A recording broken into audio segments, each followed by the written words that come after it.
Hello, everyone. A lot of students keep asking the same question. Is NFSAS a loan or is it a bursary? Do we have to pay it back?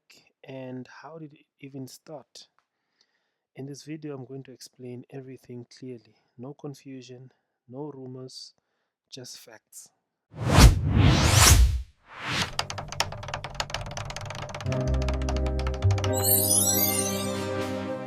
Let's go. So, in this video is about NFSAS in South Africa. Specifically, we are answering the one big question. Is NFSAS a loan or is it a bursary? And also, we'll look at the history of NFSAS so you understand where it comes from and how it changed. So, what is NFSAS? NFSAS stands for the National Student Financial Aid Scheme. It is a government funded financial aid program that helps students who cannot afford to pay for higher education on their own. NFSAS supports students who study at public universities and TVET colleges in South Africa. The main goal of NFSAS is simple: to make sure that money does not stop capable students from studying. Is NFSAS a loan or a bursary? Now let's answer the main question. The short answer is NFSAS can be both a loan and a bursary, depending on your situation. However, for most students today, NFSAS works as a bursary, not a loan. What is a bursary? A bursary means you do not pay it back. As long as you pass your modules and you meet requirements, you don't have to pay back that money. A loan, on the other hand, you have to pay it back. And loans still exist, but they are mainly for what is known the missing middle, which we'll talk about later. Now, talking about the history of NFSAS. So let's go back in time. NFSAS was first established in 1991. At that time, many black and poor students were excluded from universities because of money. In 1999, NFSAS became an official government body through the NFSAS Act, Act 53. From then on, NFSAS was responsible for managing student financial aid on a national level. Now, before 2018, NFSAS worked mostly as a loan system. This means students received funding, but they had to pay it back after finishing their studies. Repayment started once the student was working and earning above a certain salary. So, yes, NFSAS used to be a loan for most students. That's why the older people still say NFSAS must be paid back because they are talking about the old system. Now, coming to the free education policy, this is where the big change happened. Everything changed around 2017 as well as 2018. The South African government announced free higher education for students from poor and working class families. As a result, NFSAS shifted from loans to bursaries. Many old NFSAS loans were converted into bursaries. Students no longer had to repay NFSAS if they qualified under the new rules. This is the moment where NFSAS became what most students know today. Now, today, NFSAS is divided into two. You have two main categories. The first category is the bursary funding. This is for most students or majority of students. These are students from households earning 350,000 or less per year. So if your household earns per year 350,000 or less, then NFSAS is a bursary for you and you do not have to pay it back.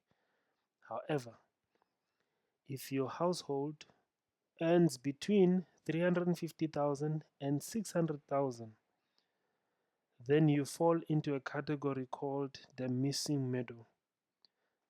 The missing middle is when you are too rich for NFSAS, however, too poor for paying the fees. So in this case, NFSAS is a loan funding, meaning students have to sign a loan agreement and they have to pay back NFSAS as soon as they finish school and they start working. So again, for most students, NFSAS is a bursary and not a loan, meaning majority of the students that are being funded by NFSAS, most of them, NFSAS is a loan and not a bursary. So what does NFSAS cover? NFSAS does not only pay tuition, right? It can cover tuition fees. It can also cover your student accommodation, your residences, a place where you'll be staying during your university years. It can also pay transport allowance if you don't stay far from the university or far from campus. There are certain students who stay far, not too far from campus, however, they do not qualify for res. Meaning, if you stay within a certain radius, you don't qualify for res. So, NFSAS will pay you transport allowance. Then you have the living allowance, also known as the meal allowance. This, I believe, is paid monthly, every month. Depending on the university, the amount is different. Then you have a book allowance, which is a once off payment in the beginning of the year. So, this is important because studying is not only about fees. Students also need food, they need transport, and they also need a place to stay. So, who qualifies for NFSAS? To qualify for NFSAS, you must be number one, you must be a South African citizen or a permanent resident. Also, you must study at a public university or TVET college.